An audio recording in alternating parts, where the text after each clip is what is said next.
ia le tu e le fiafi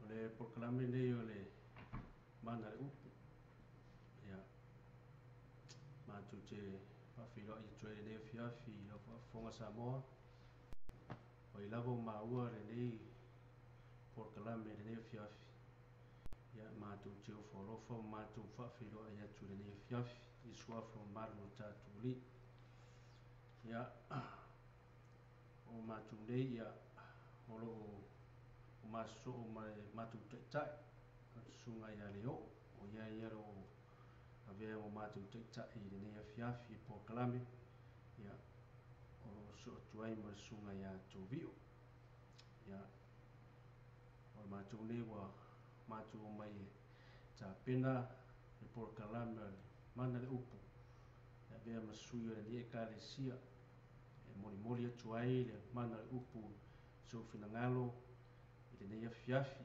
ia matu tatalo o le alava se mea le a matu taumafai e moli atu i lo finangalo le nei fiafi o la matu tatalo na le atua e whaufale ia mawhaau o atu lana upu i o tau finangalo le nei fiafi o la foi se mawhitianga o le ani avenga o i foi o ieni whawhitau le nei fiafi a vea ia le nei porkalama le mana le upu e whapena ona fo ia ma tafi e se ai whawhitauli ma ni whaingatau whengai le aso ia ala mātou whawhiloa i lea Samoa le nei ti awhiawhi ia ala tuna atu sunga ia tovi o ia lea o le a tataru e a mataina i por kalami o mana le upu le awhiawhi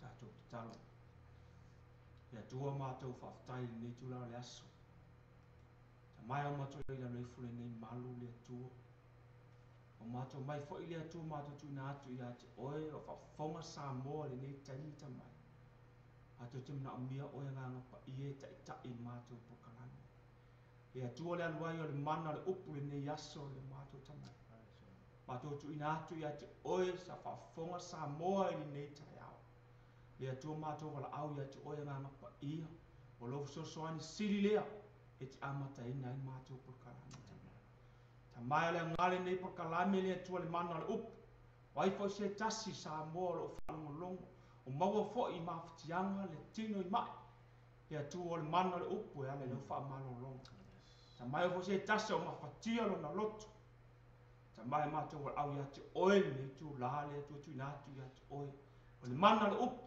pa pena ona malo loa i lo suafa le atua whaatu lai fo i se o tinga ina mawhatia e venga Pasavali e se o pipili le atua. Papula se o tau aso le atua. E ale le mana le upu le nei aso lo mātou tamai. Mātou wala au le atua ngale lei oe a mataina o le mātou por kalani. Le atua tu natu ia te oe a whakafonga Samoa le nei tūla. Le atua le mana le upu. Le atua i o i ano maigi o tino tangata. Le atua le mana o lau upu le atua se a oai. Mai whaatonu, mai whaapoto ai mātou e ale lau ame o tonu le atua. Natu ia te oele atu whamunia mai oele yaso. A mata e lau fio. Whai ue lau fio Yesu. Amen. Ia le tua le nei au uli po le nei fo ia fiafi Samoa i lau whaafongaanga.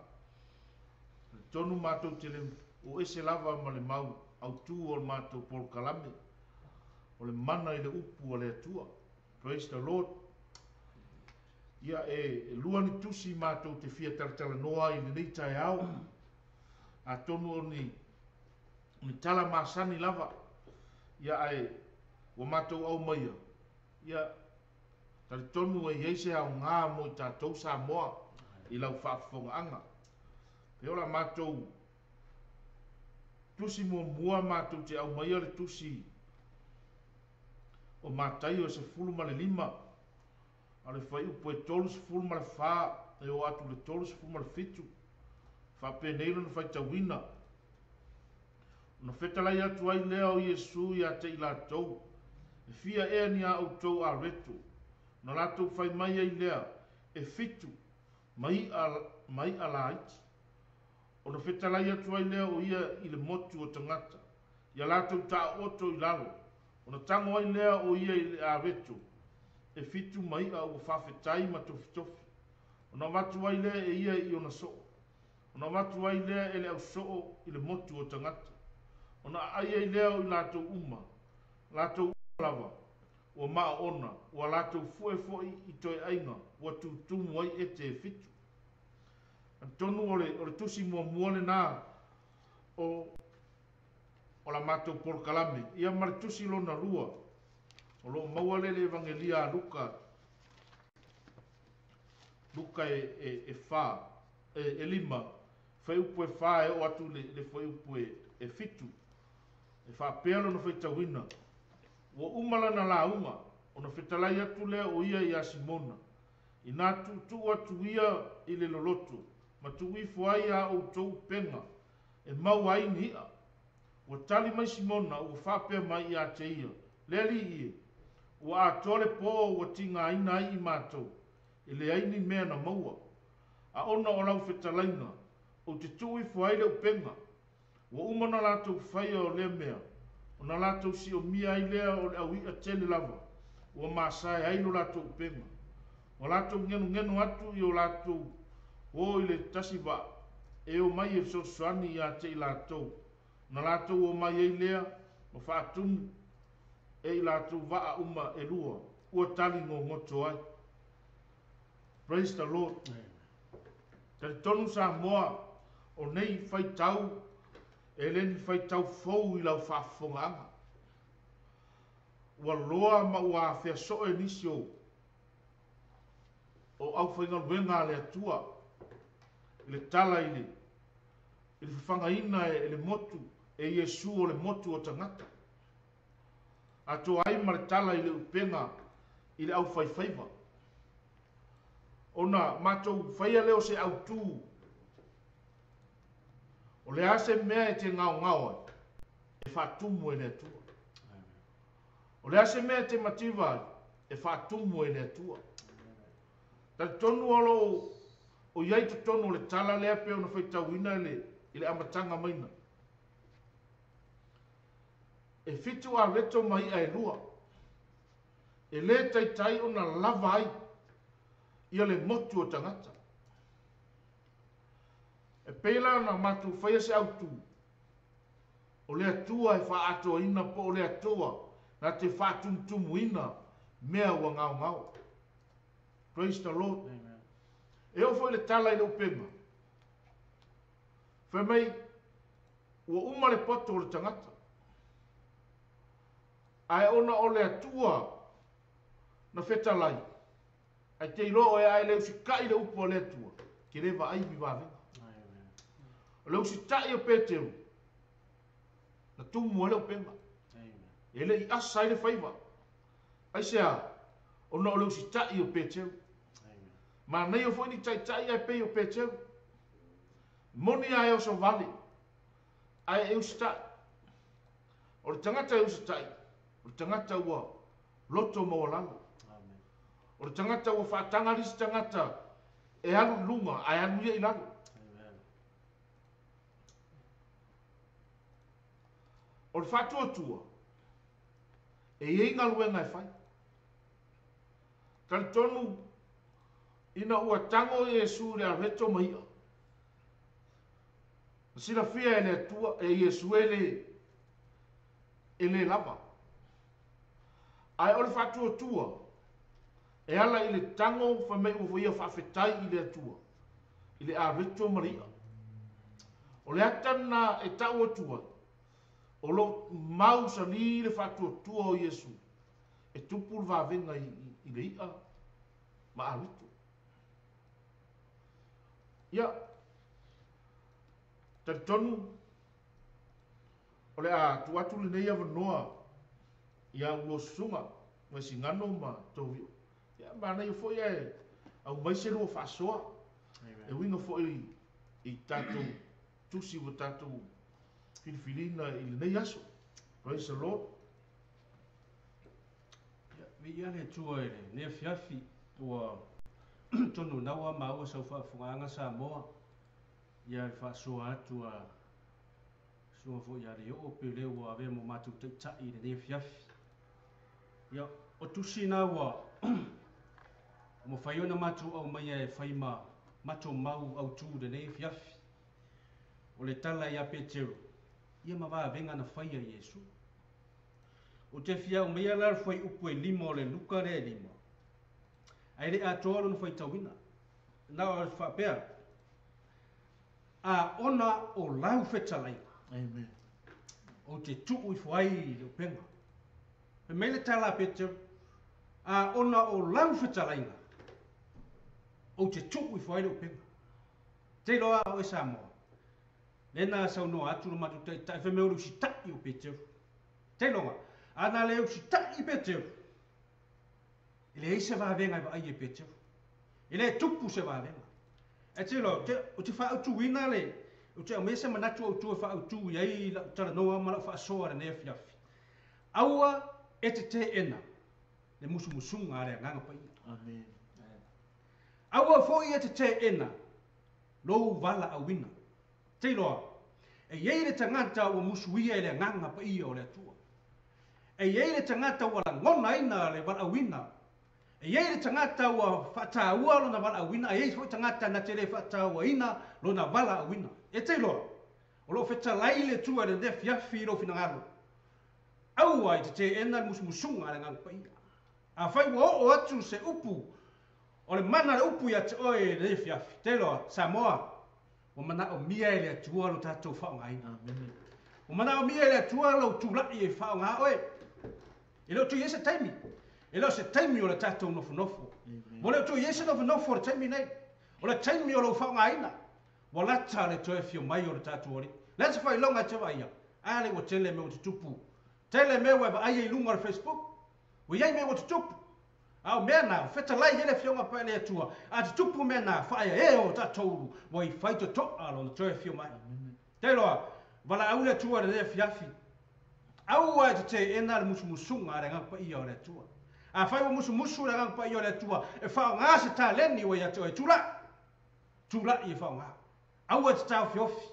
A whai wa feta lai le ngang pa ia o le atua e tula i. E tā lai na fionga. Tula i. Whao ngā. Aua te nofo, i le o toe tā ua se nofo nofo o taimi nei. Wa tā ua lo tūlai lunga, i le o toe whao ngā ina so tātu toe nofo nofo o taimi nei. Ona o Yesu. Amen. Ia. Samoa, a tonu lo e whaafonga mai, i le taualanga au auna, e hala i la fionga le atua. Pea no mātou au ngani atu. E lea ia se isi mea tātou te maua i le ola. Nā o lea fionga le atua. Lea la fui lea mātou te tātā longo atu ai. Ma mātou tua lalo atu. Wai pule lava oi i lau whiriwhiringa. A ole nei vai tau. E ua lata mai le. Tātou wa aia i whailonga o tutupu. Tātou wa aia fo isi, tātou watunu o Hawaii. I le maua mū. Te lo whailonga e ia o whailo mai ai le lata mai o le fio mai o Yesu. Ai le nei tū la, ia tu atu lau sunga tau veo. La fo i sau whaupopo ia po se. Sau whaasoa fo i. Tu sai ma le fionga le atua. Ia le atua. Nei ta ni afiafi Samoa o e whaalongo pea i le mana le upu. Le ma whai fōi ona o waru ese ma le mea whi o mato tata noa le nutura le aso. Mai le whai upu na e whao le tusi na e lima luka. E ave pena tala noa e fōi le uso fōi awe sinanga. O te a mai ala mai le whai upu na e mai le yane na e lima. Yane lua suma tasi alona whai upu e onu. Nai whetalai mai, o whetalai atu Iesu, lafo ia, le upenga i le tū tamtau.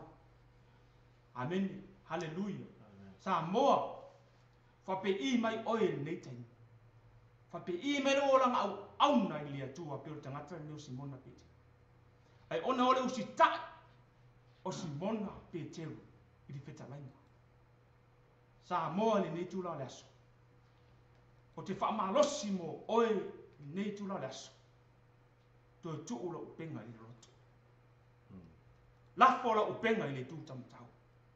O fere mena ia ila upenga le taimi nei Samoa. O e mafatia, le ase painga tao ia te oi.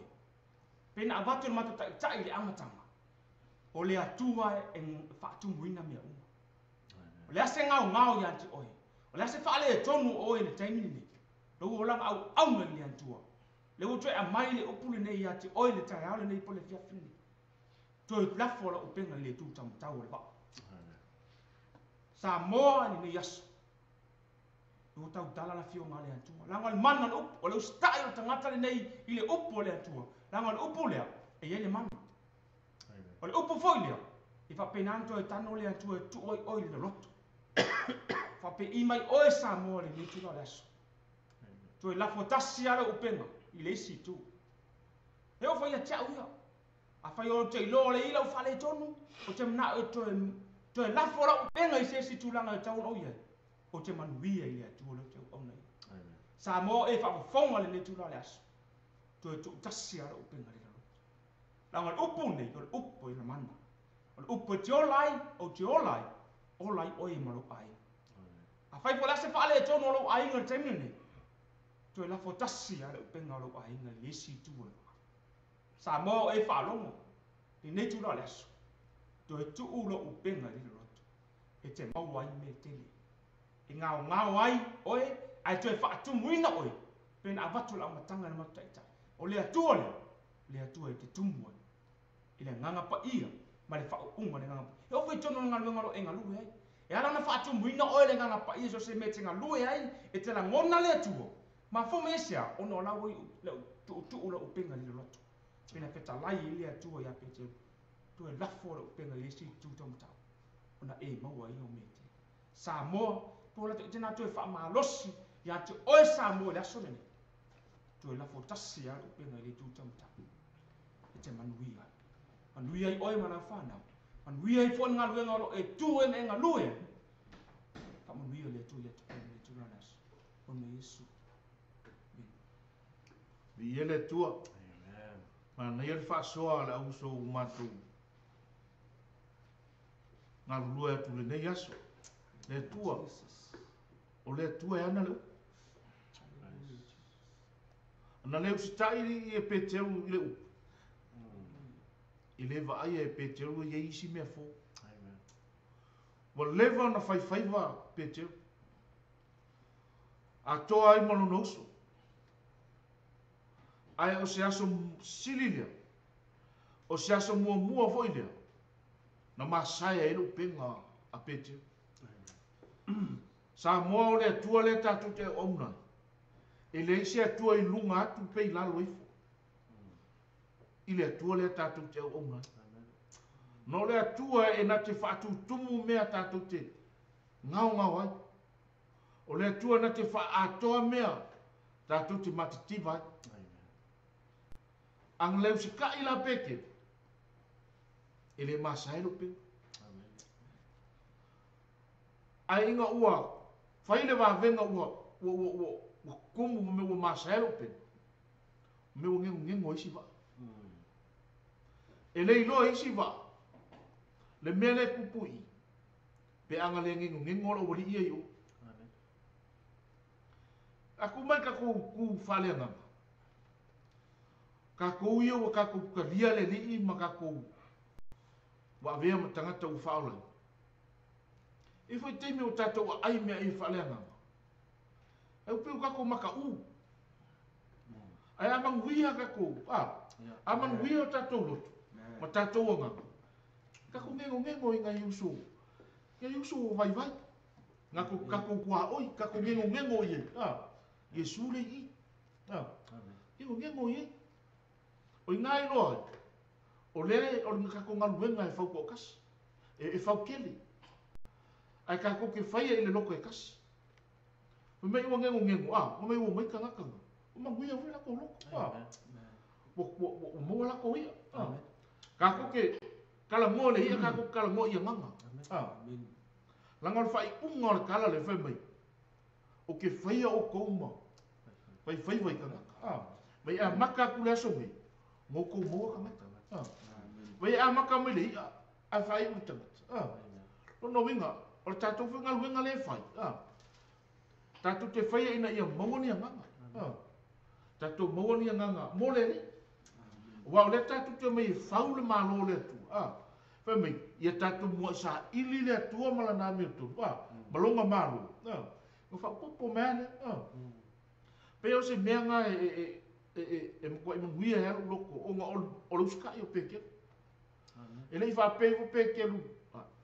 Wa o kangaka o le ngaka i whale. Wa o kangaka o le moanga sausau. Wa po, ao le po, ai o le whika lainga. Peo lenga e au mai. Mai a o lau whita lenga. E ike mi koe kiki a kongi ka koso. Koe a la fuai lo o mea kau ma au pena. Ai whapea, nga ruenga. Ai ei ale si u leo le musu mai. Le musu mai la nga pai. Mai dovi. Mais. Leo. Malosi. Malosi koe kiki. E whame a o lau whikale. Kusa pei o le upunga koe whaamalosia o mai ala lau so. Wawai ngang whai mea o pekiru, a o lau whikale. E nganga sau o le upunga, maua lo mawawinga. E haka ko wofo ila i ia le wai pei o le a, i ia e lua ma a leko i e fi. Whamei nga ua kula i le li i ma ua whawhikai. So o leka le o le kangaka, o le a lava, o loko marie. Lai kumu o le a lava me ua wa marie. Me ua whawhikai. Ia. A whamei, e so se kaimia e a o Iesu, e ka kaua o mga o Iesu e whawhanga kangaka. Aungi make la ia ka.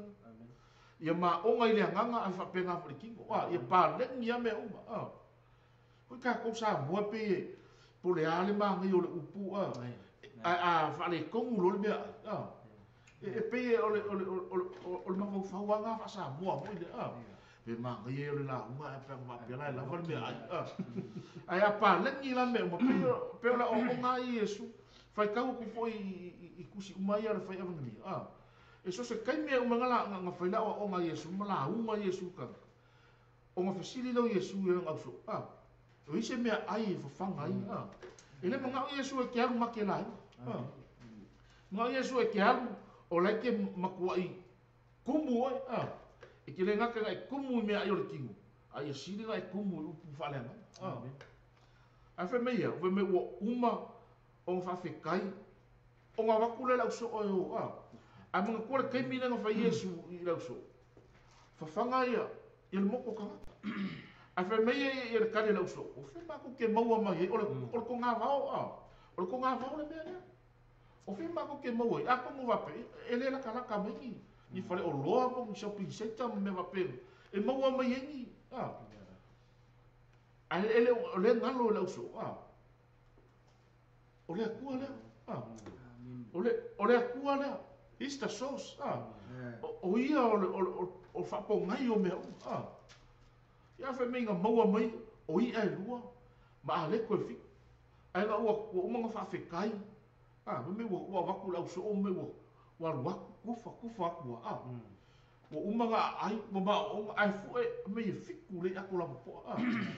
Whai mei e le upu whapeka ngai sau prisparangi, whai mei le large baskets. Me o ako la popoa. Me o kukumu. Koe kukumu a awa me o huki ngā mea ai. Fragments. Ngai sau le kuspa ia pāra. Whai me o huki ngā o mea ai. Ai whai me ua fue kumu ako e whika. A ka kalangola le whika o le mumela lea kua. Lea kua o ia o le ako hanga. O whaku kumu e lea kua mea uma. Me ua ako o koa mea uma. Ai se alanga o le i le ako o koa mea uma. Pe o le maka ngofia ngā mani mangai o le upo le tu. Sa moa au e whaafonga mai. E le eia si mea ka kuke maua le ola. E le fusi si mea e sili o ngā lifi e o ka ko ola whaalea ngā. Pe le ele upo le tu. O le upo le kua whai mai o le kako kapasa. E kele fo i asu wa whai ngoe le upo le tu. Mai o le pelu. Whai mai o le meli. Mai o le afi. O le pelu. ia fe me ole aulo ole ia fe me isi ole malama ole sa mala e makau kia ia ole fionga le akua ole ase mea e malo e o fene noko kangaka pole ale malo le loko kangaka ai a saua le upo le akua me nguki e nguki livi e liu sua vaia ongo le upo le atua kari kongu fo i a mako iei ma le auso ngei kari kongu ai iei se vahenga o le upo le atua nga sui ai uso ngei fai kau ku fo i background o le auso ngei ele ni kangaka fai mo fia le o langa o kama ia o le maku afinga ka o langa o kangaka ai o le upo le atua ari vai ba ngai fo ia fai sau kau ki ngonga po le afo i se vahenga o le upo le atua nga sui ai ia lo o langa mai le kaimi kuai se i o me kaimi nge ma se ia mo e o me nge ia ku a komu fo ia o le upo le atua nga fasavani ai ia la kusunga o e o me nge ia ku ia fa pe fo la kusunga to ia kwa ku nge vo mo mo la kusunga ba nga fa fo ile ia to ma nei ia yori o tsfaita o le ka ko fa maru se nei fia e kala lenga e sa no ia ile inga ua ku kumu va me inga makua ku kumu le va are o peteru i va o le mafainga si i lunga le penga me inga ngengo a le mai ngia ia fa sfai ka nga me inga ngengo akilo o le mai ngia ia me o kala ngonga ri fia mo ka nga kai ngengo wa e ile si ko inga fa ola kanga e le fa ola inga e maka e musu e ngengo ku o e fa ora kusa ka le ngengo e kawanga kusa ngengo ku kawanga ka kai mai ai si au fa ola inga musu e ngengo e ka kai mai nga pionga e sa wa e mai ko kongu nga e fa ola inga e ila le fa ola inga e musu e amai inga nge i mau ai la ko me ai fa kongu a o le merka ua yo me le mau le tu le na mai le fiong pa le pio sa wa ma kai ka ngeno pe menga o mai le yo ku ko ki kia ngo ko mai ya va ai e no vai le ye ka e ngengo e le ngaka le o lo ngaka ki ka ngoma a nga fu ka fa a o la inga i des ka kai ka ka ua yo ngengo a o ke ngengo ngare ngengo si me le ke lo fa ku ngengo e sa me nga ki fi ngengo ai ngengo le me o la i nga Mangvia. Amen. Samoa vai fa fofonga. E ese mo ka kia o le upo le. O le upo le ngeno. Ele lei o. Ai kere ka ka wala ko fa nganga le ku le lei. O le ku le lei langa. Ma ko kere o kala ngola le ku nga. A o le ku le lei le ma ko kala ngo e pe o fa ia au so o Yesu. Nenga ngengo isi au so ye le sai lunga vo le masa la ko ke fa ngoka va kasi sa mo le ka ko ke nganu e ta to tanga ta ke usiana a fai ko ke manguia ngengo mai a fai fai ma ko ke manguia le upo le ku ma ko ke ngengo fa fe ma ko ke vilia ma ko ke vala aua ma ko ke kalo ma ko ke texa ma ko ke email ya le fai la uma au ngale ko le i o halanga ma awala e fai e ka ko kelsia fi fa so ha i na ia ele ngakala ka ko manguia le upole tu ai ka ko masangi ai kan kongu a o sila ma e mai mo mai lunga fo i o kelfongi ma awala fo i fa nga e ali poko o le ngila lula ia ka ko kele masangi a kongu nga o mako a inga la ko sila fia i mako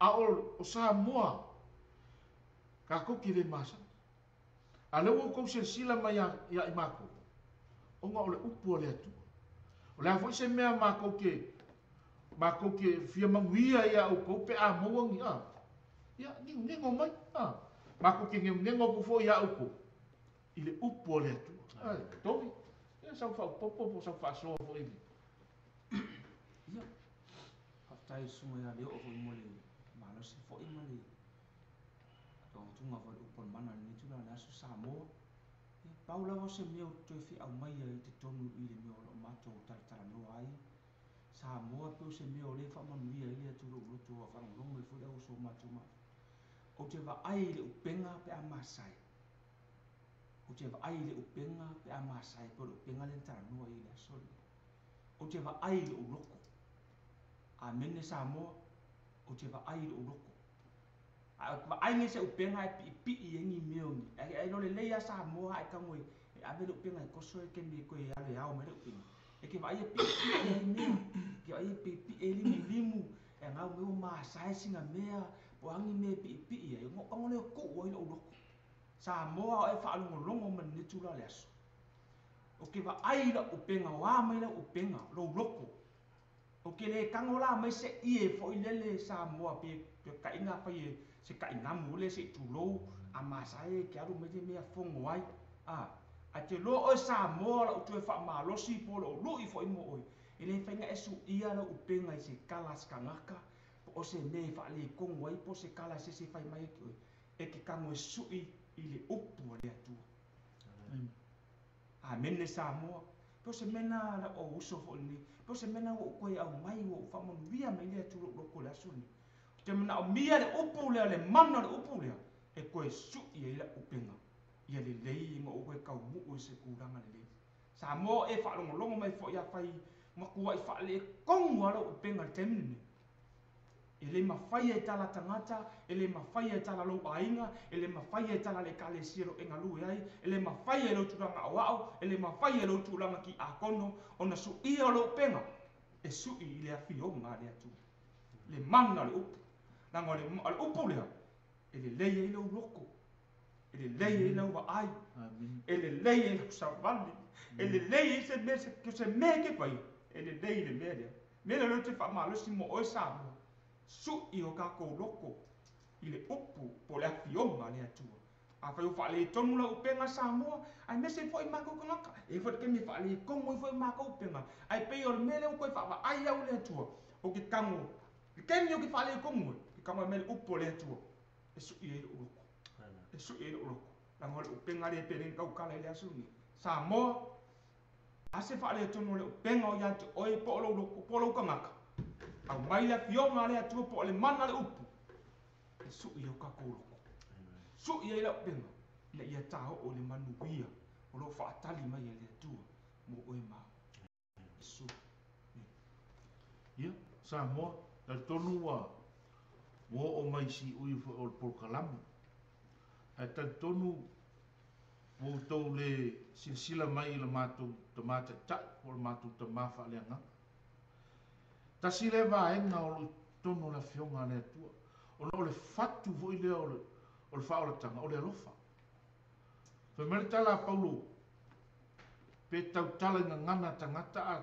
toa maangi ai ale eisi alofa ai fe mai foi o le fa kukua ma le fa moi moi a le sili o mea ngai kua o le alofa a tonu la o le awalana o matu le fatasi ma le matu ta ma le matu tama ona o lo ye ye tonga taimi nei lo ye man nisi o matu o ona matu to ina o matu pulenga ta mai ya pira lilo mai ava sunga ya mata ya mar sunga ya vise sio fale moi ya e vatu fo e matu lo faanga i lunga o polkalam a o to ye tonga ye anga leo le tua so se taimi to tu la ye i le fionga le tua ya le fa unga le tua ya lu mal mana le upu folo ya molo to ci fia samo ya o au ya tu fo o se matu tomato ina ya manisi fe au ona ya o le fa o ina le o le mea lofa ale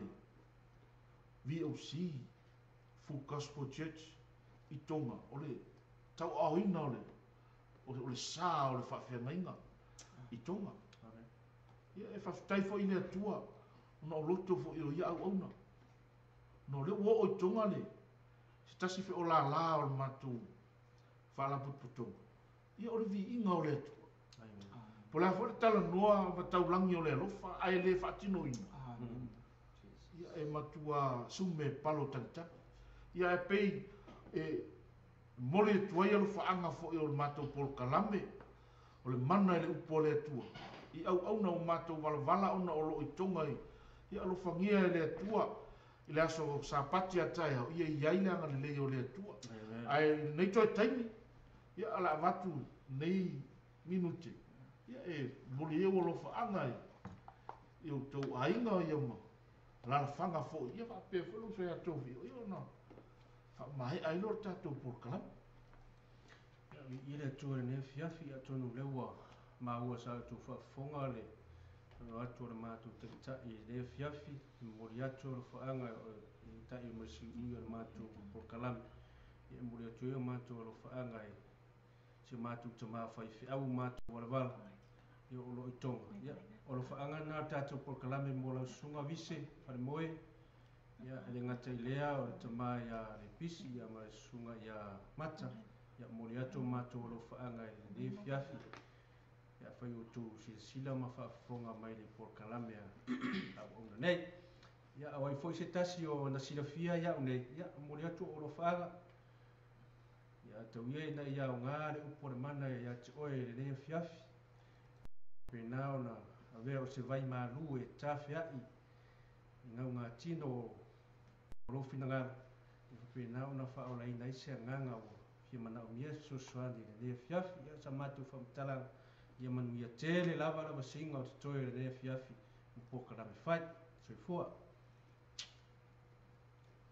ia tālo fa sa moa ia te tunu fo ia pai ki fo mātou po kalame tai ki sunga mātou ta te tunu ia mo le suelo fa ama o ni tangata i o mai masani hoi lava se tila fia lo tangata o te alofa ia te oe e sua foi e suke riso i o le upu lava leo le mano le upu o te alofa tua ia te oe o ainga i te tonu fo o te saumu la fia anga leo tua na i o a whenga o lo o pina fina o anana i nei ia tunu o ni usila o te lala i manuasko o te lata lata lava i meo lo o pina ona na ngwa ina i upu i tonu se mato e kale sia lo fa atu fo mātou te mawha lea nganga ia me se fo iso mātou te mātou ta i ni mai lava i ni songa ia mata tuna o na rafa anga nei o mana le upu ia mai lea tu ni aso o sa moa tai lava Ia sa mo o tatou o mai si ui o tatou por kalame tatonu o lo iesia o ngā o le upo le atua i lo fina ngalo i le nei aso ia ai mo muri atu ai foi o lo faanga si o mātou nu si o tamai le uso li lo tua nu ia o saina faleata i tua mua ia na ngata foi lea o mua ta ia mo le aingo si o tinai le tongo ia o whenga ia ma fale lima ia iai le anga le leo le atua i lava singa o le nei aso ia ai sili o whamanuia le atua a o e anga i atu le sapati a tai au e ile anga le leo le atua a la tatou whai o le talo le tua o le mātou tamā ua mai ala mātou polka lama alo mātou tamai mātou tutu ina atu i le mana o lo nganga pa ia e mori o le upu sa mātou talano ina i le nei aso e ilo wanga le lei au ona nei ia whapea o na whaatumu pele utu i le upu whale nganga lo mātou atua anga le lei a te mātou umalava sili on mātou talo le li ia i lau whaamanu ianga i le tina foi por whaletua lo mātou tamā ma le uso foi e ona le polo kalama lo mātou atua ma le ala leo mātou whaongaina i asto na i te tasi le li ia e tatala puna vai o le langi ma e whaamanuia ma ia e whaamanuia i a te la ua tu sai foi ma le nei avanoa o mātou whaongaina no mātou tamā ia ina lava se nganga o tau whaavaivai le au ngā leo le mātou polkalama na ia toi whaamalosia ni nganga lo mātou tua e ala i le mana o lau awhionga pa ia lo mātou tamā whaamanuia mai oe ia te mātou umaleli ia i le nei aso ona o Iesu o mātou wole ma wala au atua amen e ma amen Pasa mo God bless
Hey,